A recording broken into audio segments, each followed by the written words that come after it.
വകുപ്പിലെ പ്രധാനപ്പെട്ട ഉദ്യോഗസ്ഥർ ആരും എത്താത്തതിനെ തുടർന്ന് മോട്ടോർ വാഹന വകുപ്പിലെ ഉദ്ഘാടന പരിപാടി ഗതാഗത മന്ത്രി ഉപേക്ഷിച്ചു. 52 MVD വാഹനങ്ങളുടെ ഉദ്ഘാടനമാണ് മറ്റൊരു ദിവസത്തേക്ക് മാറ്റാൻ മന്ത്രി നിർദ്ദേശിച്ചത്.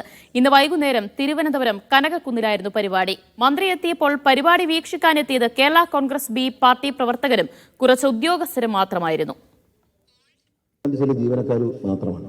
ഒരാളെ പുറത്തുനിന്ന് വിളിക്കുകയോ ഈ പരിപാടിക്ക് വേണ്ടി ഒന്നും തന്നെ ചെയ്യാത്തതുകൊണ്ട് ഉദ്യോഗസ്ഥന്റെ പേരിൽ നാളെ നടപടിയെടുക്കും. ഈ പരിപാടി ദയവ് ചെയ്ത് ക്ഷമിക്കണം, ഈ പരിപാടി ഇവിടെ റദ്ദാക്കുകയാണ്. ഇതിന്റെ മുറ്റത്ത് വണ്ടി കയറ്റിവിട്ടാൽ ടൈൽസ് പൊട്ടും എന്നൊരു ഉദ്യോഗസ്ഥൻ പറഞ്ഞത്. ആ ഉദ്യോഗസ്ഥൻ ആരാണ്? കാരണം കാറ് കയറ്റിയിട്ട പൊട്ടുന്ന ടൈൽസ് അല്ല ഇട്ടെങ്കിൽ ആ ഉദ്യോഗസ്ഥൻ ആരാണെന്ന് ബഹുമാനപ്പെട്ട ബന്ധപ്പെട്ട മന്ത്രിക്ക് ഞാൻ കത്ത് കൊടുക്കും.